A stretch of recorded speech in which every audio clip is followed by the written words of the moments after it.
Jack, assalamualaikum. Balik lagi sama gue Ilham Alkatiri.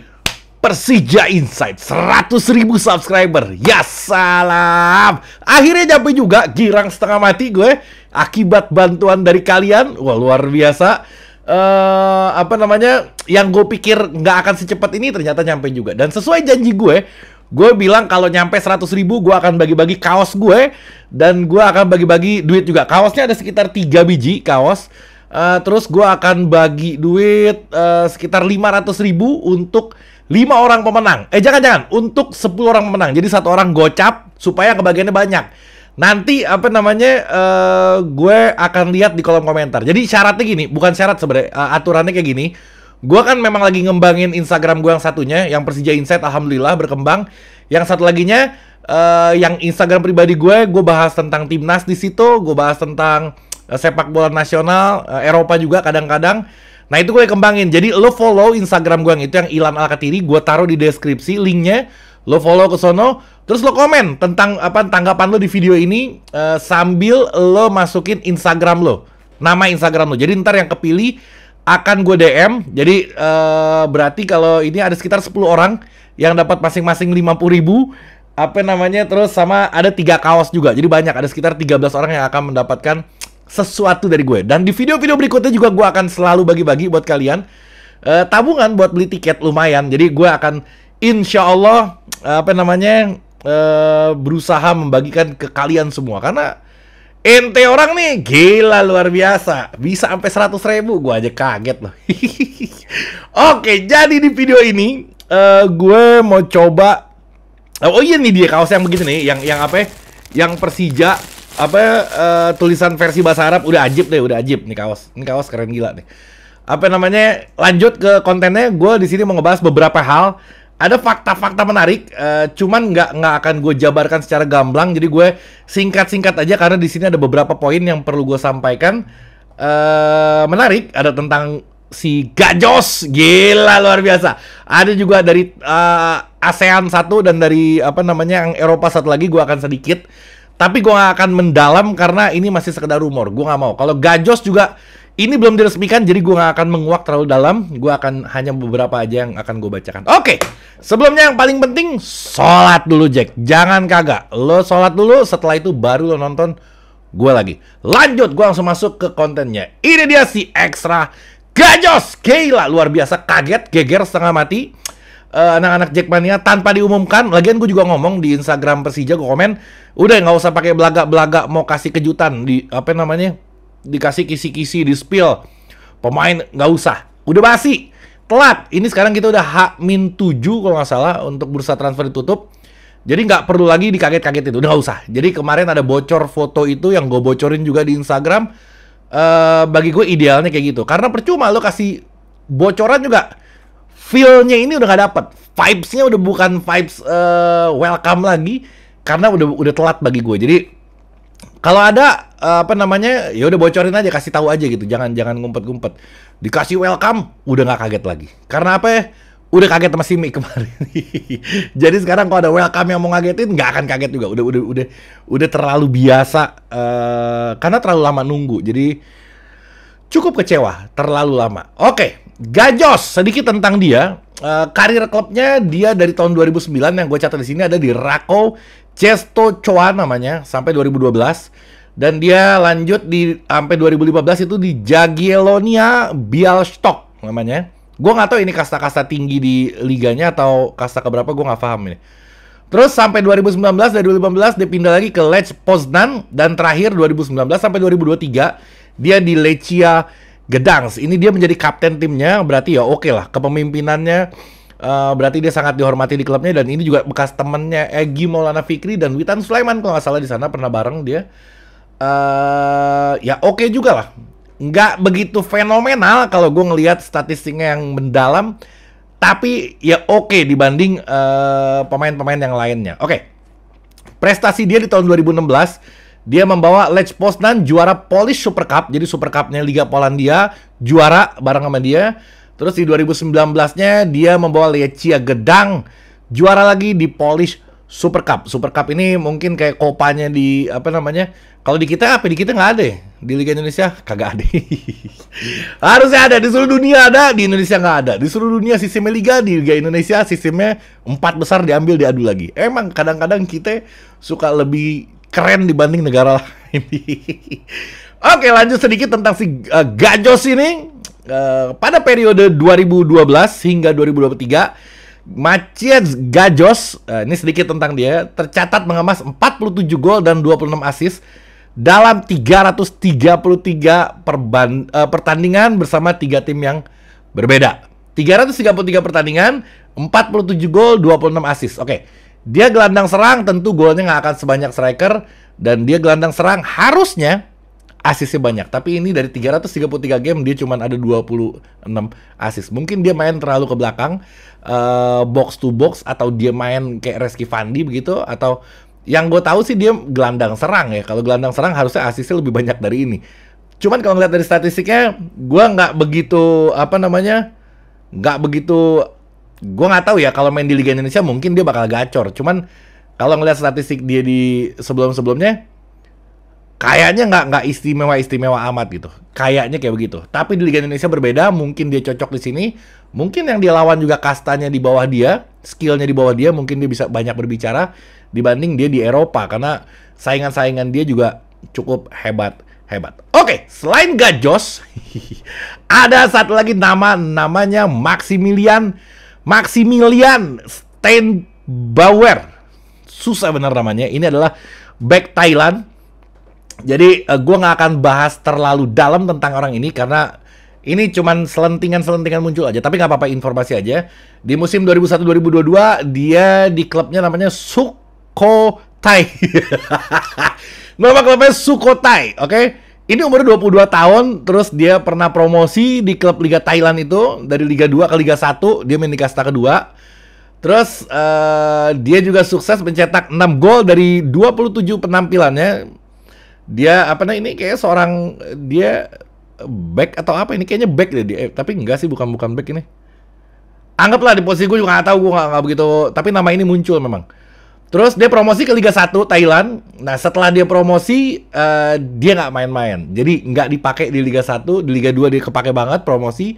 Begitu masuk Liga 1 nggak kepake. Jadi gue nggak berharap nih si Maximilian Steinbauer ini, jadi dia Jerman tapi di Thailand gitu, kayak naturalisasinya Thailand, orang Jerman. Tapi gua gak begitu berharap kalau dia masuk ke Persija, karena gua ngeliat dia ada banyak yang gak gue sampaikan. Dia juga pernah ngebela timnas U23 Thailand juga, tapi gak fenomenal, biasa aja. Jadi gua nggak akan terlalu membahas orang ini. Ada lagi namanya Junior Eldal. Ini juga muncul juga, rumor juga, dan gua nggak memperhatikan orang ini karena masih sekedar rumor. Jadi nggak mau gue bahas terlalu terlalu dalam.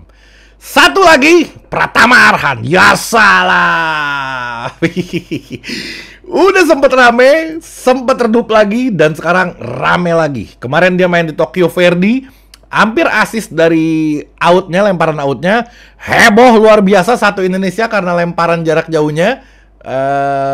Bagi gue harusnya nggak seheboh itu sih. Dia nggak, ya spesialitinya mungkin ngelempar jarak jauh, cuman harusnya yang dibanggakan itu bukan lemparannya, karena bukan tugas utama dia ngelempar bola. Tugas utama dia adalah ya dia dari kiri kayak Firza Andika lah. Kalau misalkan dia bisa melakukan apa yang Firza Andika lakukan tapi di sono, itu keren banget. Tapi kalau urusan ngelempar, yang ngelempar kan nggak ada ngejagain juga, cuman dia bisa jauh aja lemparannya. Memang bagus, tapi rasanya nggak perlu seheboh itu kalau gue ngeliatnya kayak gitu. Oke, Pratama Arhan ini gue nggak yakin dia ke Persija. Emang rumornya kenceng banget, sangat kencang bahkan. Tapi gue nonton Sportcast 77, Mamat Al-Katiri sama Coach Ripan, dia nanya ke Ganesha ada di situ, lo tonton aja. Kata Ganesha, Pratama Arhan ini dia salah milih klub. Mungkin suatu saat dia bisa memilih klub yang benar, kayak Rizky Ridho maksudnya. Nah, gue mengartikan kalau salah milih klub itu berarti dia nggak jadi ke Persija. Kalau gue ngelihatnya kayak gitu. Tapi gue nggak tahu di balik itu ada apa. Tapi yang pasti Ganesha sendiri yang ngomong kayak gitu. Dia bilang Pratama Arhan salah milih klub. Berarti ya kemungkinannya 50-50 lah antara dia bertahan di sana atau dia udah punya janji dengan PSIS kalau misalkan balik ke Liga Indonesia dia harus main di PSIS, nggak boleh main di klub lain. Nah itu gue nggak tahu deh, mungkin memberatkan dia untuk masuk ke Persija. Jadi gue keyakinan untuk Pratama Arhan ini 50-50. Lanjut ke yang berikutnya. Nasdem minta maaf. Ya salam, partai politik yang akan mengumumkan. Jadi gini, mau gahar juga tapi gimana? Gahar gue pengen main di GBK. Jadi kayaknya gue hari Minggu besok gue nggak nonton, gue nggak ke stadion. Bukan karena gue nggak ngedukung. Pertama, karena nggak jadi main di GBK, karena otak gue ini udah GBK, tiba-tiba nggak jadi. 4 guenya. Terus gue masih nggak mau lagi kalau sampai mati lampu kayak terakhir gue nonton. Kagak, udah dibenerin. Lampunya udah dibenerin, udah mudah-mudahan aman. Cuman gue berhalangan aja. Tapi gue nggak tahu apakah di ujung-ujung nanti gue tetap ke stadion atau enggak. Tapi kemungkinan besar gue nggak kesana. Lagi pula, gue pengen ngelihat Persija dengan full asingnya gitu. Kayaknya lebih asyik nontonnya kalau ada full asing. Kalau sekarang kan belum tentu Gajos juga main. Gue nggak yakin Gajos main nanti ketika lawan Bayangkara, karena dia butuh latihan paling nggak seminggu 2 minggu dan dia masuk juga pasti di menit-menit akhir kalaupun main. Jadi gue kayaknya nggak nonton dulu. Oke. Tadi gue bahas Nasdem ya. Jadi Nasdem minta maaf ke Persija. Dia bikin acara di pertandingan yang sebenarnya dia bilang kita nggak tahu kalau itu ada jadwalnya Persija. Gue nggak yakin dia nggak tahu. Gue tahu dia pasti tahu. Cuman dia paling enggak dia minta maaf. Itu udah cukup keren buat gue. Dia mengakui kalau dia mengganggu pertandingan sepak bola yang mana harusnya itu pertandingan sepak bola tapi dipakai acara partai. Dia minta maaf dan itu harus kita apresiasi walaupun mengecewakan. Maka dari itu gue jadinya nggak mau nonton gara-gara dia. Oke, lanjut ke yang berikutnya.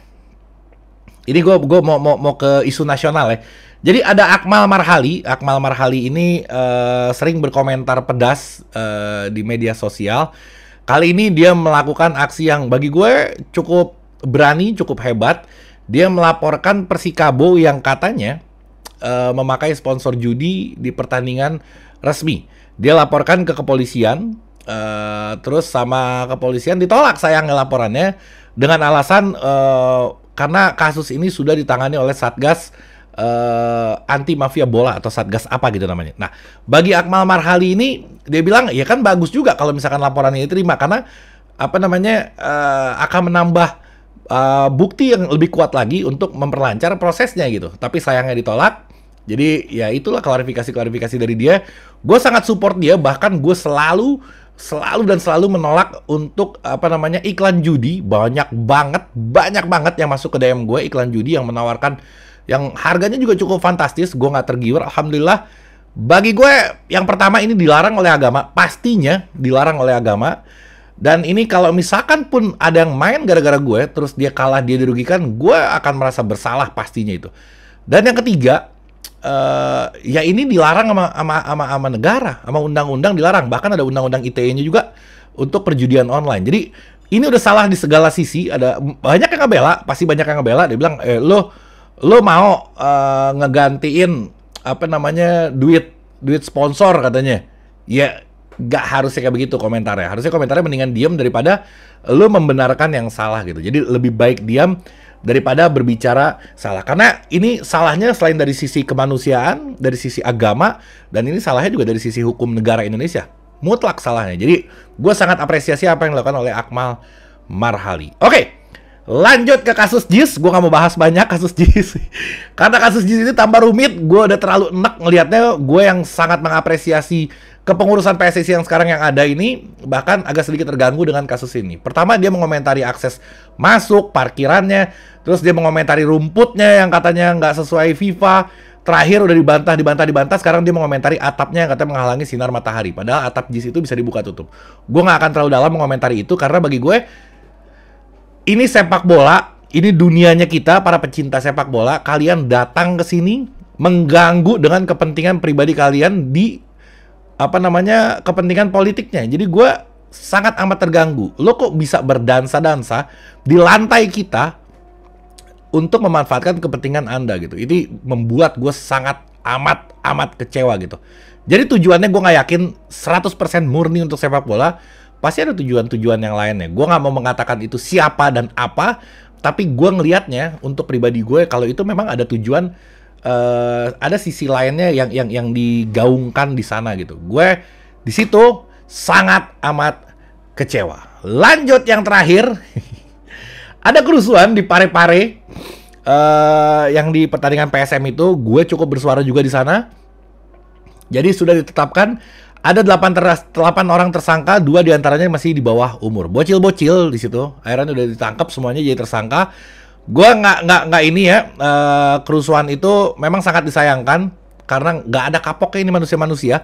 Berarti 8 orang tersangka, 8 orang ini adalah provokator. Karena 8 orang ini bisa kacau lagi sepak bola Indonesia, bisa diberhentikan, bisa segala macam akibat orang-orang yang kampungan ini menurut gue. Nah, yang gue mau garis bawahi adalah hukumannya. Pak Erick Thohir pernah bilang kalau misalkan ada satu supporter yang membuat kerusuhan, maka klubnya akan dikurangin poinnya. Oke, gue nunggu itu. Janji seorang laki-laki yang dipegang adalah omongannya. Buktikan. Gue nggak tahu udah ada aturannya apa belum. Gak ada urusan kalau belum ada aturan kenapa ngomong. Silakan bertanggung jawab dengan omongannya. Kalau misalkan dia bilang ada kerusuhan, dikurangin poin. Ada kerusuhannya ternyata terjadi, tapi poinnya nggak dikurangin, ya ini gue akan terus ngomong sampai apa yang sudah dijanjikan itu direalisasikan. Oke, cukup sekian video dari gue karena udah gak ada catatan lagi. Gue agak sedikit cepat karena beberapa hal yang gue sampaikan nggak mendalam, tapi ini harus kita diskusikan di kolom komentar. Oke, terakhir gue ingetin lagi, ada 3 kaos, ada Rp500.000 untuk 10 orang. Dan kedepannya insya Allah gue akan bagi-bagi terus buat kalian karena gue girang bener luar biasa. Yang belum subscribe, di-subscribe juga. Yang udah, dinyalain loncengnya pastinya. Terus kalian like supaya algoritmanya bagus rating video gue. Terus jangan lupa komen Instagram, nama Instagram lo. Jadi gue tahu nanti kalau gue pilih jadi pemenangnya, gue gak tahu ngontak lo kemana. Jadi lo tulis nama Instagram lo supaya gue bisa cari dan gue akan DM lo untuk pemenangnya.